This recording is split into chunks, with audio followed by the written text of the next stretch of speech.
Well, would you please welcome our special guest this afternoon? Thank you. Can everybody hear me okay?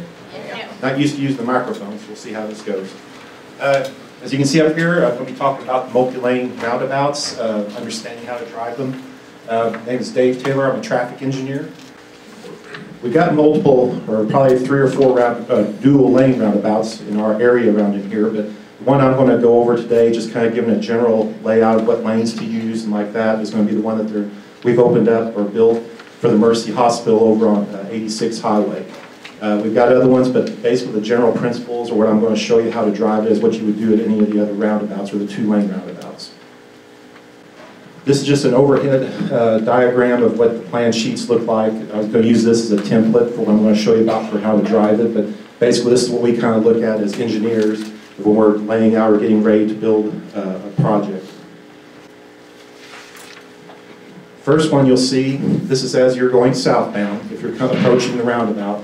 What I've done is I've kind of color-coded, matching the signs to what you would do at the roundabout. So as you'll see on the one sign up at the top right, has like for if you want to go to the hospital or 50th Street, in red, it's shaded in red that you make a left turn only. So you can look at that red and then you can follow the red arrows that's on the roundabout showing that you're starting that left lane, travel all around the circle, and then you make like a left turn maneuver. The other sign where it says 86 East, Racine, Glendale Boulevard, you'll see over in green kind of the same thing, just a color code to show what arrows to use, that you can go straight through, make a right, or make a left.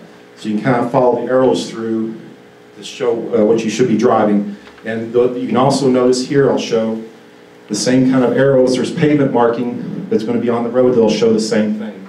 But those signs are overhead that they'll guide you through to put you in the proper lane as you go into the roundabout.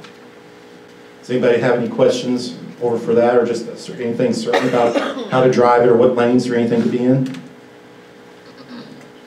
Well, when you're coming down, going south, say to Racine, I follow that quite a bit, but you have to be careful because when they're coming out of that roundabout, do you wait on them or do we yield? Are you talking about somebody's coming like this? Yeah, that's coming down from the roundabout to get on 50th or whatever the street, I call it Main Street. Are you talking about if you're starting right here? Okay, so if you're coming in through like this? If you're going around like that and they're coming down from and going east. Coming out of here? Going west. Oh, coming from over here? Yeah. Okay.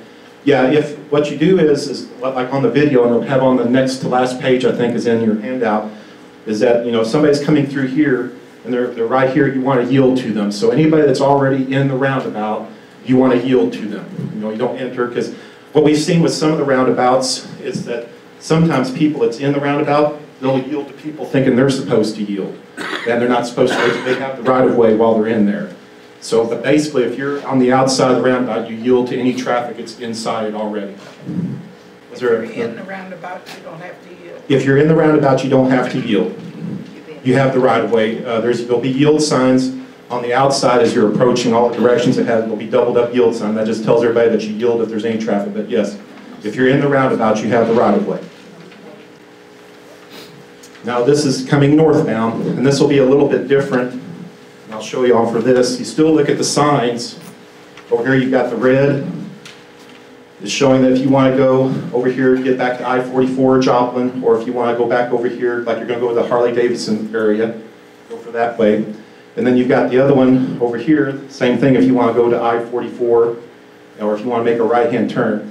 This is what I was talking about, one of the places where people get confused or they don't understand, where it's really important to stay in your lane. Since traffic can come up this way for both lanes, it's really important, as they showed in the video, that you stay in your lane. You don't want this vehicle to try to cut across and cut across there, because then you'll have a sideway exit. They can only go, like what the video was talking about, you can make a right, or you can go straight through. And then if you want to make a left turn, you come through here, but you can go off that way. There's a lot of people that get confused in this one. You just don't want to cut somebody off right there. You just want to keep staying in your lane, how the signs say and whatever the arrow says. And that's probably, like I said, that's besides just people making sure that they yield to people that's already in the roundabout. That's probably the next biggest question I get is for like up there, if somebody could get them cut off up there.